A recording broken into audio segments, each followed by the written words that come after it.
നമോ ഭഗവതേ വാസുദേവായ. ഓം. ശ്രീമദ്ഭാഗവത മഹാപുരാണം ഭാഗവത മഹാത്മ്യം 2-ാം അധ്യായം 58 ശ്ലോകങ്ങളെ ഇപ്പോൾ പറഞ്ഞു.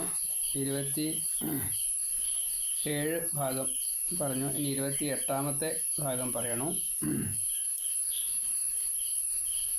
ഓം. ദ്രവ്യയജ്ഞാസ്തപോ യജ്ഞ യോഗയജ്ഞാസ്തഥാ പരേ സ്വാധ്യായജ്ഞാനയജ്ഞാശ്ച തേ തു കർമ്മവിസൂചകാം. ഇപ്പോൾ കലികാലത്തിൽ യാഗയജ്ഞങ്ങളിൽ വെച്ചിട്ട് ജ്ഞാനയജ്ഞമാണ് ഏറ്റവും നല്ലത്. ജ്ഞാനയജ്ഞത്തെക്കുറിച്ച് പറയുമ്പോൾ അത് പറയുക തന്നെയാണ് വേണ്ടത്. ഒന്നുകിൽ വായിക്കുക, പാരായണം ചെയ്യുക, അല്ലെങ്കിൽ അതിനെ പറയുക. അപ്പോൾ 7 ദിവസം കൊണ്ട് മതി എന്നതാണ് ഭാഗവതത്തെ സംബന്ധിച്ച് പറയുന്നത്. 7 ദിവസം കൊണ്ട് ഭാഗവതം പൂർണ്ണമായിട്ട് പറയുക എന്നത് അസാധ്യം. അപ്പോൾ ഉള്ളത് പറയുക, ഭാഗവതത്തിലുള്ളത് പറഞ്ഞാൽ മതി, അതിലപ്പുറം പറയണ്ട. ഏറ്റവും പ്രധാനമായിട്ടുള്ളൊരു വിഷയം അതാണ്. ലോകത്തിലുള്ള നമുക്ക് പേപ്പറിലൂടെയും ഇതിലൊക്കെ അറിയാൻ പറ്റും. അപ്പോൾ അതുകൊണ്ട് ഭാഗവതത്തിലുള്ളത് എന്തോ അത് പറയുക. ഋഷികൾ ഇപ്പോൾ പറഞ്ഞിട്ടുള്ള ഈ അനവധി മാർഗങ്ങളുണ്ട് എന്ന് പറഞ്ഞു. ഭക്തിമാർഗം, ജ്ഞാനമാർഗം, കർമ്മമാർഗം. അപ്പോൾ കർമ്മമാർഗത്തിലാണ് സത്യം പറഞ്ഞാൽ ഈ ജ്ഞാനയജ്ഞവും വരുന്നത് എന്നതാണ്. അതോട് കൂടിയിട്ട് ജ്ഞാനവും ഭക്തിയും കിട്ടും, അങ്ങനെയാണ്. ഇപ്പോൾ കർമ്മമാർഗമാകുമ്പോൾ കർമ്മം ചെയ്യുക തന്നെ വേണം. പാരായണ സമയത്ത് ഈ അവതാരങ്ങളൊക്കെ വരുന്ന സമയത്ത് നേദ്യം തൊട്ടുള്ള കാര്യങ്ങളൊക്കെ ചെയ്യണം. അതേപോലെ ഗുരുവിനും ഗ്രന്ഥത്തിനും ദേവതയ്ക്കും നമസ്കാരാദി കാര്യങ്ങളൊക്കെ ചെയ്യണം. അപ്പോൾ ദ്രവ്യങ്ങൾ കൊണ്ട് നടത്തുന്ന ഈ അഗ്നിഹോത്രം തൊട്ടുള്ള യാഗാദികൾ, അതേപോലെ വ്രത ഉപവാസാദികൾ, അപ്പോൾ അത് എത്രത്തോളം കലികാലത്തിന് ശുദ്ധം ഉണ്ടാവും ചോദിച്ചാൽ അറിയില്ല. മാത്രമല്ല അത് മനസ്സിന് ടെൻഷൻ കൂടുതലായതുകൊണ്ട് മനഃശുദ്ധി കിട്ടാൻ പ്രയാസം. ഇവിടെ അതൊരു പ്രയാസമില്ല. കാരണം വെറുതെ കേൾക്കല്ലേ വേണ്ടൂ, പിന്നെ സമർപ്പിക്കല്ലേ വേണ്ടൂ. അത് ഉള്ളതാണല്ലോ സമർപ്പിക്കുക. ഉള്ളതിൽ തന്നെ കൊടുക്കണമെന്ന് തോന്നുന്നതിനെയല്ലേ കൊടുക്കുള്ളൂ. അപ്പോൾ ടെൻഷൻ ഫ്രീ ആണ്. അപ്പോൾ കൂടുതലായിട്ട് ഇത് കേൾക്കും, കൂടുതലായിട്ട് ഇത് മനസ്സിലാവും. ആ ചെയ്യുന്ന പ്രവൃത്തി, കേൾക്കുക എന്ന ആ പ്രവൃത്തിക്ക് നല്ലോണം ഫലം കൂടുതൽ വേണം, മറ്റുള്ളതിനേക്കാൾ കൂടുതലാണ്. അപ്പം അതുകൊണ്ട് ഈ ചിത്തവൃത്തി നിരോധം എന്ന ഈ ജ്ഞാനയജ്ഞത്തിൻ്റെ പ്രത്യേകമായിട്ടുള്ള ഗുണഫലം അത് നാം അറിയാതെ കണ്ട് തന്നെ ഈ ഭാഗവതം കേൾക്കുന്ന സമയത്ത് നമ്മുടെ മനസ്സ് ആ സങ്കല്പത്തിലേക്ക് എത്തും. അതൊരു ധ്യാനമാണ്. ഇപ്പോൾ ഭാഗവതത്തിൻ്റെ ഇടയ്ക്ക് വന്നിട്ട് നിങ്ങൾ ധ്യാനം ശീലിക്കൂ എന്ന് പറയുന്നവരുണ്ട്. താല്പര്യമില്ല. കാരണം ഈ കഥ കേൾക്കാൻ താല്പര്യമുള്ളവർ അവരാ കഥ കേട്ടാൽ ആ കഥ കേൾക്കുമ്പോൾ ഉണ്ടാവുന്ന ധ്യാനം ഉണ്ടല്ലോ, ആ ധ്യാനം അത് തന്നെ ഇന്ന് നടക്കുന്നുള്ളൂ. സങ്കല്പം, ആ സങ്കല്പത്തിൽ ആ സമയത്ത് മറ്റൊന്ന് ചേർക്കുമ്പോൾ അത് വിഘ്നമാണ്. വായന കഴിഞ്ഞതിൻ്റെ ശേഷം, സന്ധ്യയ്ക്ക് ശേഷം ഇതൊക്കെ രണ്ടാമത് ആവർത്തിക്കുക എന്നുള്ള നിലയ്ക്ക് വിരോധമില്ലേ ഇനി. അപ്പോൾ യജ്ഞങ്ങളുടെ ഇടയ്ക്ക് മറ്റ് എന്ത് കോപ്രായങ്ങളും വേണ്ട. ഇവിടെ മനസ്സിനെ എപ്പോഴും ഭഗവാങ്കൽ എത്തിക്കുക എന്ന ഒരു ഭാവത്തിലേക്ക് ഈ പ്രഭാഷകൻ എത്തിക്കണം. കാരണം വായന കൊണ്ട്, സംസ്കൃതം വായന കൊണ്ട് ഈ സംസ്കൃതം പഠിക്കാത്ത ശ്രോതാക്കൾക്ക് അത് എത്താൻ സാധിക്കില്ല. അപ്പോൾ ഞാനാര്, ഈശ്വരനാര്, ഗുരു ആര്, ഗ്രന്ഥമെന്ത്, ഭഗവാൻ എങ്ങനെ ഈ ഇൻ ബിറ്റ്വീൻ ഇവിടേക്ക് ഇറങ്ങി വരണു ഇത്രയ്ക്കൊന്നും ചിന്തിക്കാനുള്ള ആ ഒരു ബോധം അവിടെ എളുപ്പമല്ല. പക്ഷേ പറയുന്ന സമയത്ത് അത് കേൾക്കുകയാണെങ്കിൽ, ഈ കഥയിലേക്ക് നമ്മുടെ മനസ്സിനെ എത്തിക്കാൻ സാധിച്ചുവെങ്കിൽ, ആ ഭഗവാന്റെ അപ്പോഴത്തെ രൂപം, മത്സ്യകൂർമ്മ വരാഹശ്ച നരസിംഹശ്ച വാമന രാമോ രാമശ്ച രാമശ്ച കൃഷ്ണ കൽക്കി ജനാർദ്ദന, ഏതിലെങ്കിലും ഒന്നിൽ നമ്മുടെ മനസ്സ് എത്തിപ്പെടാതിരിക്കില്ല. അപ്പോൾ മാർഗങ്ങളിൽ ഏറ്റവും നല്ലത് കലികാലത്ത് ജ്ഞാനയജ്ഞം, അതിൽ കർമ്മബാഹുല്യത്തെ കുറച്ചുകൊണ്ട് കേൾവിക്ക് പ്രാധാന്യം കൊടുത്തുകൊണ്ട് ചെയ്യുക. അപ്പം അതിന് പ്രാധാന്യമുണ്ട്. സമർപ്പണത്തിനും ഈ കേൾവിക്കും വളരെയധികം പ്രാധാന്യമുണ്ട്. സത്യം പറയാലോ, ഇടയ്ക്കിടയ്ക്ക് ആൾക്കാരെ എഴുന്നേൽപ്പിച്ചിട്ട് അവർ ഉറങ്ങാതിരിക്കാനാണ് എങ്കിലും, അതൊരു കാര്യമാണ്, അല്ലാന്ന് പറയണില്ല, എങ്കിലും പലതരത്തിൽപ്പെട്ടതായിട്ട് ഒരു അവതാരം കണ്ട് വരുമ്പോൾ പറന്നിറക്കൂ. ഗോവിന്ദാഭിഷേകം വരുമ്പോൾ എല്ലാവരും ഗോവിന്ദനെ അഭിഷേകം ചെയ്യൂ. ഇതൊക്കെ ശരിയാണ്, കാശുണ്ടാക്കാനുള്ള ഏർപ്പാട് എന്ന് മാത്രമേ അതിനൊക്കെ പറയാൻ നിവൃത്തിയുള്ളൂ. ഇതൊക്കെ ചെയ്യണം. എപ്പോഴാണ് ചെയ്യേണ്ടത്? ഞാനെപ്പോഴും പറയാറ് അങ്ങനെയാണ്. ഇതിനെ കേൾക്കുക. ഒരു കൊല്ലത്തേക്ക് വേണ്ട എന്താണോ ധനമായിട്ട് വേണ്ടത് അത് മുഴുവൻ ഈ ഓഡിയൻസ് മറ്റുള്ളവരോട് പറഞ്ഞിട്ടോ അവരവരിലുള്ളതോ അമ്പലത്തിലേക്ക് കൊടുക്കുക. ഞാനതാ പറയാറ്. അത് ചെയ്യാറില്ല ഓഡിയൻസ് എന്നുള്ളത് നമ്മുടെ കുറ്റമല്ല. അപ്പോൾ പറഞ്ഞു വന്നതിൻ്റെ സാരം, ദ്രവ്യയജ്ഞ തപോയജ്ഞ യോഗയജ്ഞ തഥാ അപരേ സ്വാധ്യായ ജ്ഞാനയജ്ഞാ ച തേ തു കർമ്മ വിസൂചകാഃ. ഏറ്റവും പ്രധാനം എന്താ? ദ്രവ്യയജ്ഞം, ദ്രവ്യങ്ങളെ കൊണ്ട് നടത്തുന്ന യജ്ഞങ്ങൾ. ഈ യജ്ഞങ്ങൾക്കൊക്കെ ഏതായാലും ദ്രവ്യം വേണം. ദ്രവ്യച്ച പൈസ അല്ല ഉദ്ദേശിച്ചത്. ഇപ്പോൾ നെയ്യ് വേണം ഹോമിക്കണച്ചാൽ, ഹോമകുണ്ട് ഉണ്ടാക്കണച്ചാൽ അതിനൊരു ഹോമകുണ്ട് ഇഷ്ടിക അടിച്ചാൽ ഇഷ്ടിക എന്താ വെച്ചാൽ അത് വേണമല്ലോ. ഹോതാക്കൾ വേണം. ഹോതാക്കൾ സമർപ്പിക്കണമെങ്കിൽ ഏത് തരം, ഇപ്പോൾ ചമതി ആയാലും ശരി, ഹവിസായാലും ശരി, എള്ള തൊട്ടുള്ള കാര്യങ്ങളായാലും ശരി, ഒക്കെ സമർപ്പിക്കാൻ. അതാണ് ദ്രവ്യം, ദ്രവ്യയജ്ഞം. ഇനി തപോയജ്ഞം, തപസ് യജ്ഞമാക്കിയിട്ട് ചെയ്യുക. തപസ് യജ്ഞമാക്കിയിട്ട് ചെയ്യുമ്പോൾ ഹിമാലയത്തിലായാലും വേണ്ടില്ല, വീട്ടിലായാലും വേണ്ടില്ല, അമ്പലത്തിലായാലും വേണ്ടില്ല. കലികാലത്തിലെ തപസ് എന്ന് പറയുമ്പോൾ അത് ഒരേ സമയത്ത് തന്നെ എല്ലാ ദിവസവും ആ ശുദ്ധിയോട് കൂടിയിട്ട് ചെയ്യുന്നതിന് തപസ് എന്ന് പറയാറുണ്ട്. അപ്പോൾ തപസ് വേണ്ട രീതിയിൽ ശുഷ്കാന്തിയോട് കൂടിയിട്ട് മനഃശുദ്ധിക്ക് കാരണമായി തീരുന്നുണ്ട് എങ്കിൽ അത് തപസ് തന്നെയാണ്. പക്ഷെ അത് എളുപ്പമല്ല കലികാലത്ത്, അതാണ്. ഇനി യോഗയജ്ഞാഹ, അഷ്ടാംഗയോഗം, അത് യമനിയമാദികളെ പാലിച്ച് ശമദമം കിട്ടി അതൊക്കെ വേണം. പിന്നെ പ്രാണായാമാദികൾ, ഇന്ദ്രിയങ്ങളെ പിടിച്ച് നിർത്താനുള്ള കഴിവ്, ധാരണ, ധ്യാനം, മംഗളം ഒക്കെ അല്ല മാക്സിമത്തിൽ അത് വേണം. സമാധി, അവിടേക്ക് അഷ്ടാംഗയോഗ യജ്ഞാഹ തഥാ അപരേ. അതേപോലെ തന്നെ മറ്റുള്ളത് സ്വാധ്യായം, വേദം പഠിച്ചു, നമുക്കറിയാവുന്നത്. വേദച്ചാൽ വേദം ചൊല്ലൽ മാത്രമല്ലല്ലോ, വേദത്തിൻ്റെ പ്രയോഗങ്ങൾ പലതും. അത് ബ്രാഹ്മണർക്ക് ഒന്നാണ്, ക്ഷത്രിയർക്ക് വേറൊന്നാണ്, വൈശ്യർക്കും ശൂദ്രർക്കും വ്യത്യാസമുണ്ട്. ഏതായാലും വേണ്ടില്ല സ്വാധ്യായം, അത് നിർബന്ധമായിട്ടും ചെയ്യുക. അച്ഛനമ്മമാർ, ഗുരുകാരണവന്മാർ, പിന്നെ നമ്മൾ ഗുരുക്കളെ കണ്ടുപിടിക്കും. അപ്പോൾ ആ ഗുരുക്കന്മാർ പറഞ്ഞത് ഇങ്ങനെ, ബ്രാഹ്മണർ, ഭക്തന്മാർ, ആചാര്യന്മാർ, ഗുരുക്കന്മാർ ഒക്കെ പറഞ്ഞത് ചെയ്യാം.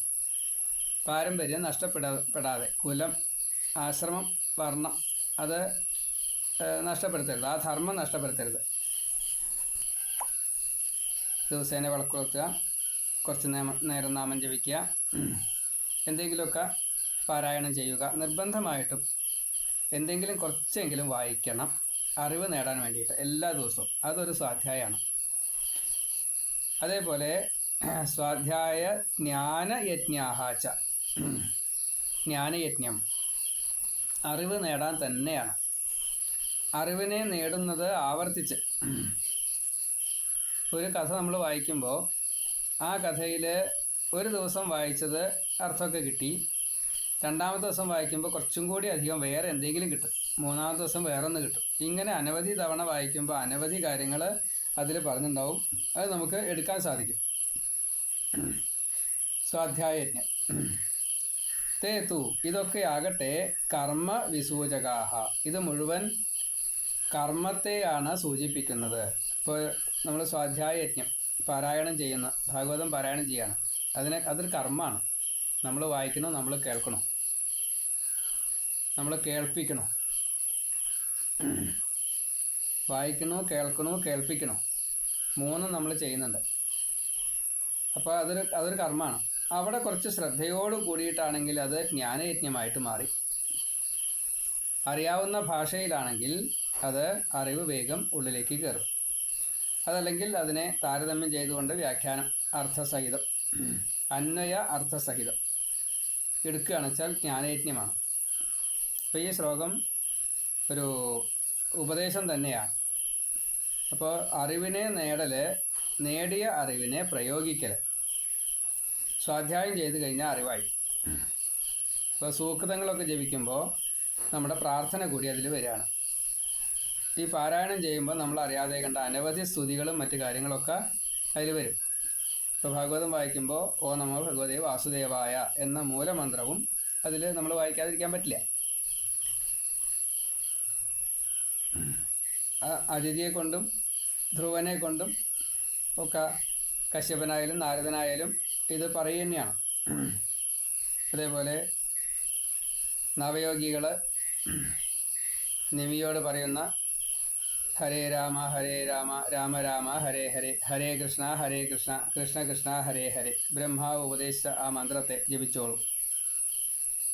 ധേയം സദാ പരിഭവഘ്നം അഭീഷ്ടദോഹം തീർത്ഥാസ്പദം ശിവവിരിഞ്ചിനുതം ശരണ്യം ധൃത്യാർത്ഥിഹം പ്രണതപാലഭവാബ്ധിബോധം വന്ദേ മഹാപുരുഷ തേ ചരണാരവിന്ദം त्यक्त्वा सुदुस्तिज सुरेप्सित राजलक्ष्मीं धर्मिष्ठ आर्यवचसायद गादरण्यं मायामृगं दयिदयेप्सितमन्वधावत् वन्दे महापुरुष ते ചരണാരവിന്ദം.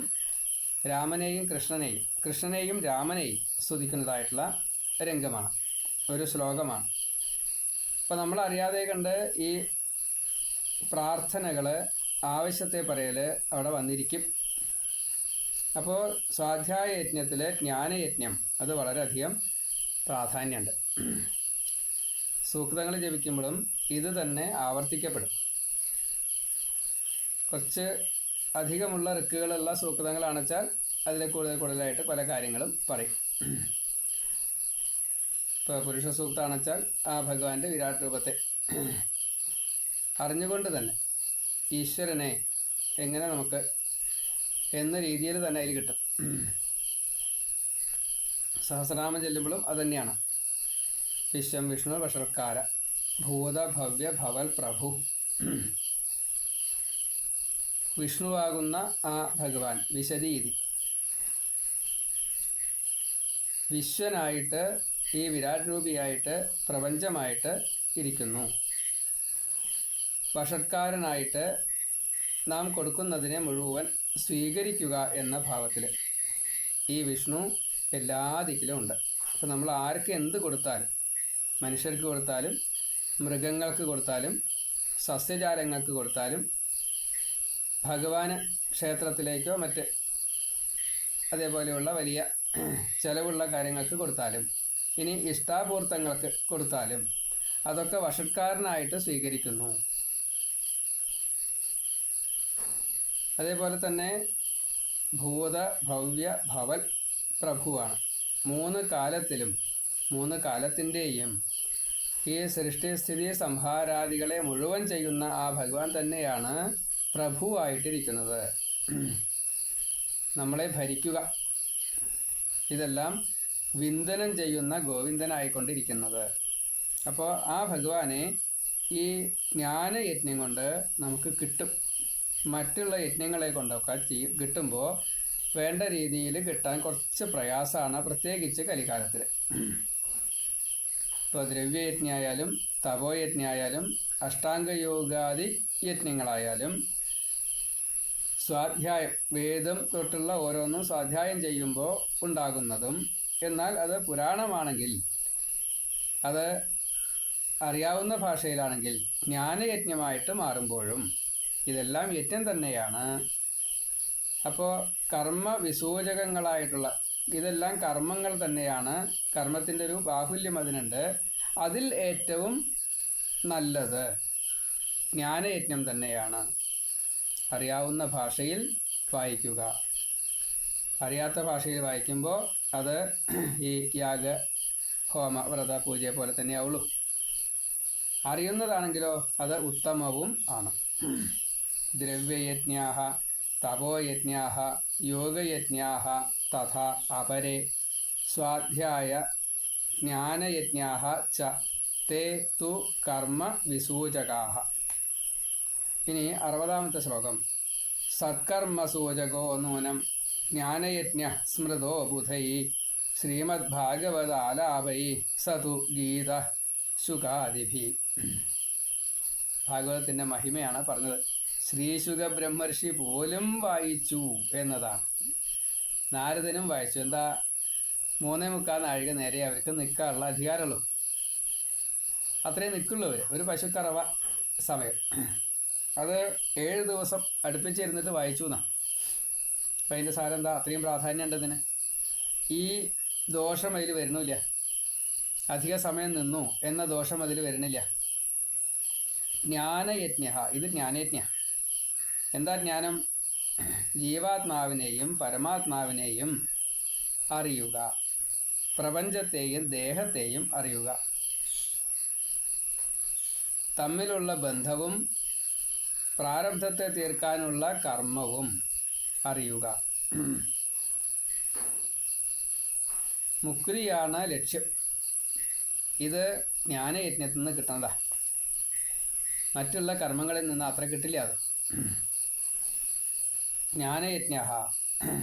പിന്നെയോ സത്കർമ്മസൂചക. അപ്പോൾ ഏറ്റവും നല്ല കർമ്മങ്ങളിൽ ഉത്തമമാണ് ജ്ഞാനയജ്ഞം. അപ്പോൾ നമുക്ക് അറിവുണ്ടാകുക.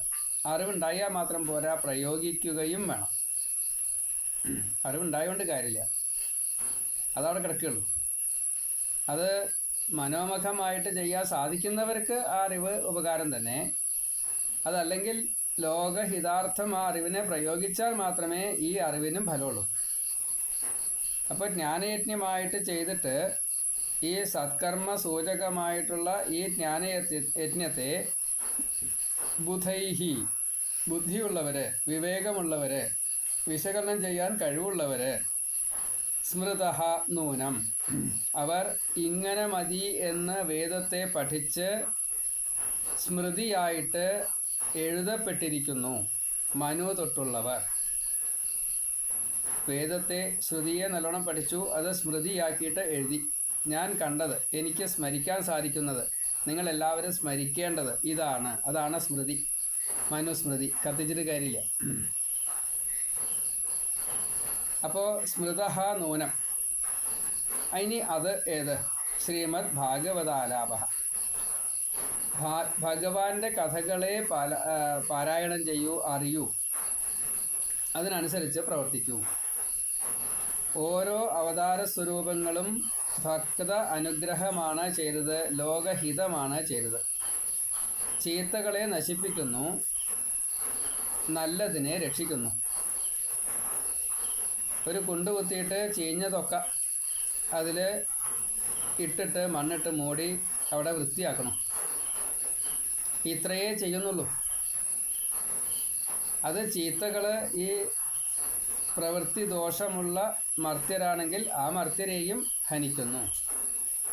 അവരുടെ സ്വഭാവം ഈ രാക്ഷസ ആസുര ഭാവമായതുകൊണ്ട് അവരെ ആ പേരിൽ. അപ്പോൾ അവിടെ എന്തേ ചെയ്യുന്നുള്ളൂ? ഇങ്ങനെ മണ്ണിൽ കുഴിച്ചിട്ട് ആ വസ്തുക്കൾ മുഴുവൻ ശുദ്ധമായിട്ട് തീരുന്നു. അവിടെ ഒരു നരകാണ്. ധർമ്മദേവൻ അവിടെ അവരെ ശുദ്ധമാക്കുന്നു. സസ്യജാലങ്ങളിലൂടെ അത് വീണ്ടും മുകളിലേക്ക് അവർ സ്വീകരിക്കുന്നു. അത് ശുദ്ധവായുവായിട്ട് ഇലകളിൽ നിന്നും അന്നജമായിട്ട് സസ്യം നമുക്ക് പലതും തന്നുകൊണ്ടേയിരിക്കുക. പിന്നെ കായയോ അത് നല്ല പഴമായിട്ടോ കഴിക്കാനുള്ള ഇലയായിട്ട് മുരിഞ്ഞയുടെ ഇല, മുരിഞ്ഞ കായ രണ്ടും തരി തന്നെയാണ്. അപ്പോൾ ഇനി തേക്കാണെന്ന് വെച്ചാലോ തടിയനെ തരിക, തേക്കും പ്ലാവുമൊക്കെ തടിയനെ തരികയാണ്. അതാണ്. അപ്പം ഇങ്ങനെ ശ്രീമദ് ഭാഗവതം ഇത്രയും ഭഗവത് തത്വങ്ങളെ പ്രവൃത്തിപഥത്തിലേക്ക് കൊണ്ടുവരാൻ വേണ്ടിയിട്ട് ഒരു ഗ്രന്ഥമായിട്ട് നമുക്ക് സർവസാരം ആയിട്ട് തന്നു. അതിൽ ഒന്നും കളയാനില്ല, തൊലിയില്ല, കുരുവില്ല. സതു അതാകട്ടെ ശുഗാദിഭിഹി ഗീത, ശ്രീശുഖ ബ്രഹ്മർഷി പോലും പാരായണം ചെയ്തു, പാടി നടന്നു. അപ്പോൾ നമ്മളെന്താ ചെയ്യേണ്ടത്? ഭാഗവതത്തെ പഠിക്കുക, അതിനനുസരിച്ച് ജീവിക്കുക, അതാണ് വേണ്ടത്. ഭാഗവതം ഇപ്പം ഞങ്ങളൊക്കെ ചെയ്യണത് ഭാഗവതം പറഞ്ഞ് നടക്കണു, നിങ്ങൾ തരുന്ന പൈസ കൊണ്ട് ജീവിക്കണം.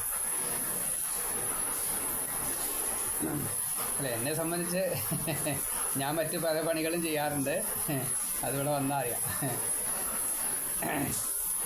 പറഞ്ഞു വന്നതിൻ്റെ സാരം പ്രാക്ടിക്കലായിട്ട് അത് ചെയ്യുക തന്നെ വേണം, ലോകഹിതമായിട്ട് ചെയ്യുക തന്നെ വേണം.